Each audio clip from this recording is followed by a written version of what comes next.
Magandang hapon po sa ating lahat mga kabayan. I-update natin si Lula na may kapansanan ito mga kabayan, no, na nadaanan natin noon sa isang kalsada mga kabayan, na doon nag-aantay sa labasan ng karinderya na nanghingi. Tara puntan natin. Ay, nandito pala. Hello! Kumusta po kayo? Magandang hapon. Naalala niyo po ako. Wow, hindi niyo po pala ako nakakalimutan. Buti nandito po kayo sa bahay. Ngayon wala po kayo doon sa harapan ng restaurant. Minsan po pupunta po kasi nag-ubos na yung Pupunta po kayo minsan. kanina karami. Okay. So galing din kayo doon. Kumusta naman yung pag-uwi niyo? Meron din kunti po. Kanin po, saka ulam po. May nagbigay sa inyo? Kanin at ulam na? Wow! Buti na lang, nandito at nadat na namin kayo. Nasaan po si tatay? Ay, hello! Magandang hapon po, tatay. Kumusta po kayo, tatay? Mabuti rin. Wow! Mabuti. Kasi naglalakad ako, ang katawan ko rin. Hindi nyo na kaya. Ilang taon na po kayo, tatay? 70 na. 70 years old na po kayo. Si nanay naman, nakita kasi namin noon si nanay na namamalimos doon sa harapan ng karinderya. Kayo po ba ay naalala nyo kami? Oo, noon pumunta kayo dito. Diba? Opo. Pumunta kayo dito. Kabait nyo nga eh. Dinalayo pa dito yung bigas at saka mga maraming Groceries. Grocery. Maraming salamat sa inyo. Walang anuman po, tatay. Ano nga po pangalan nyo po ulit? Nardo. Si Tatay Nardo at saka si Mary po. si Nanay Mary. Ito po yung bahay ng mga kabayan, no? At dalawa lang po sila nakatira dyan. Si tatay may sakit din, may iniinda na hindi na makapagtrabaho, no? At si nanay meron ding sakit, no? Nagsasaklay nga po si Nanay Mary para lang talaga makapunta doon sa karinderya, no? At makahingi ng pangkain nila. Minsan nabibigyan sila ng kanin, ulam, siguro doon sa mga customer na kumakain doon, kung halimbawa ay sila kanina at saka ulam, no? No naman din kung pera ang ibibigay sa kanila, ibibili mo rin ng pagkain, no? So yung iba at nagbibigay din talaga ng cash, no?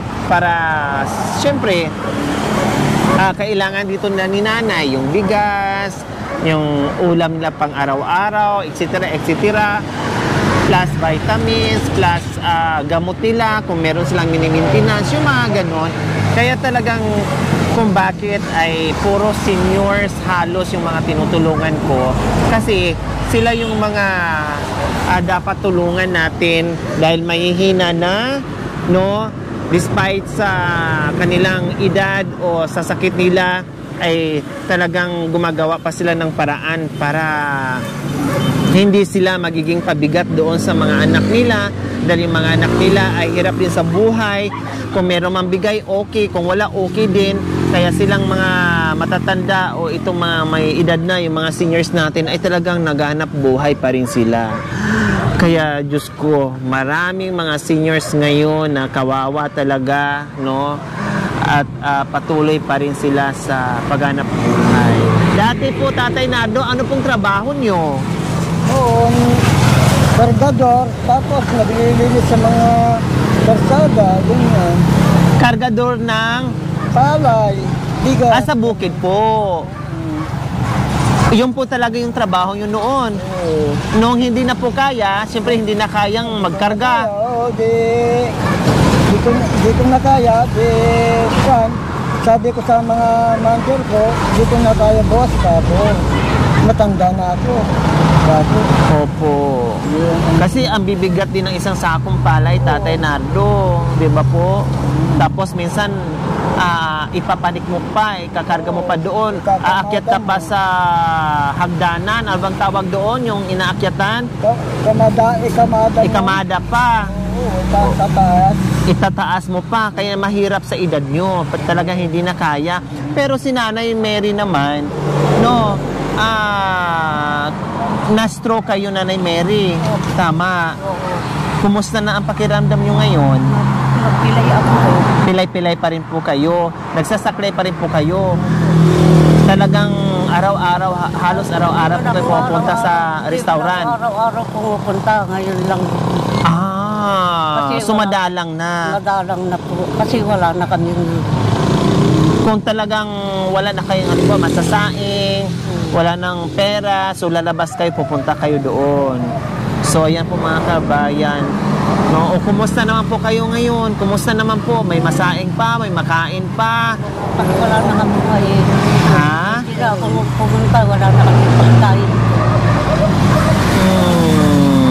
Wala kami O pag halimbawa po, Tatay Nardo, kung walang malimos si Nanay Mary, ano pong gagawin natin? Ako, minsan, pupunta ako sa mga anak ko. Hihingi ako ng pagkain. Oh, dala kang pagkain, bigyan kami.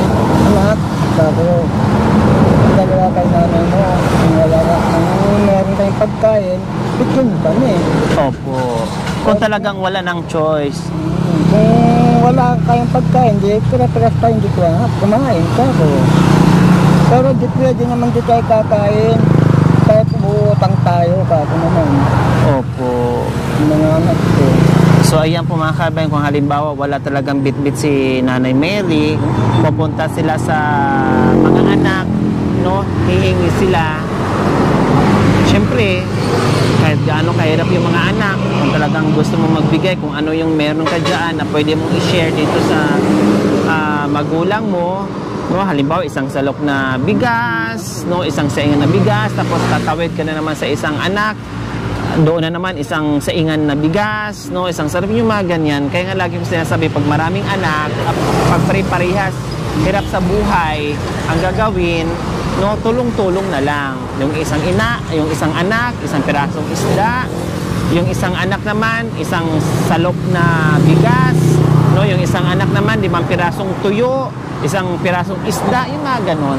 Kasi pag pinagsama-sama yun, o kundi malaking bagay, malaking tulong, hindi na sila magugutuman. Okay? Mga kabayan, hirap ako magsalita kasi bagong root canal ako, parang naramdaman ko pa, no? Bagong root canal, tapos parang sumasabit pa yung dila ko. Parang manhid pa, kumbaga. Sa anesthesia siguro mga kabayan, kaya parang ano ako, parang pilipit yung aking dila, no? Okay, sige. Nandito kami kasi kinumusta lang namin kayo, Tatay Nardo and Nanay Mary. Maraming salamat naman araw-araw para sa ano na. Opo, sana magkalapit lang po tayo, Tatay Nardo, para araw-araw tayo magkikita. Kailang ang layo namin, ang layo nyo, no? Kung meron lang pagkakataon na dito ang way namin, ay makakadaan kami kahit saan naman, kahit sino naman, no? Sa mga natulungan namin, basta malapit kami sa lugar nila, mapapasyalan talaga namin ulit yun. Tulad ninyo na nandito kami banda, so nadaanan namin kayo, kaya kinumusta namin kayo, Nanay Mary and Tatay Nardo. Okay? Sige. Okay, pasok mga Rios. May bigas na po tayo, assorted groceries at isang tray na itlog. Bukod pa yan, meron tayong 1,000 na cash, pabili ng masarap na ulam. O minsan niyo po, Nanay, sa biyayang natanggap niyo po ngayong hapon. Ayan po, binigay niyo sa amin po. Pagkain namin po. Maraming salamat. Ayan, Tatay. Maraming salamat sa inyo mga boss. Yung binigay sa amin. At wala na ang pagkain namin. Salamat sa inyo.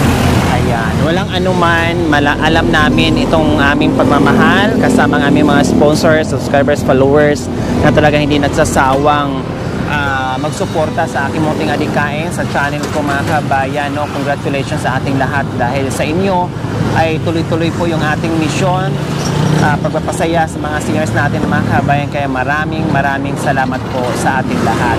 Okay, syempre magpapasalamat po tayo sa walang sawang pagmamahal sa ring sponsor from Vancouver, Canada. Maraming salamat po sa inyong ginituang puso. Naway pagpalain po tayo ng Panginoong Diyos sa araw-araw. Naway ibigyan po tayo ng kalakasan ng katawan sa araw-araw. Naway ibigyan po tayo ng mahabang buhay pang sa ganun. Marami pa tayong matulungan na gainda. Sa mga kabayan, huwag niyo pong kalimutan, paki-share, subscribe sa aking YouTube channel, Lori Aquino Talita. Maraming salamat po. God bless us all. Bye po, nanay, tatay.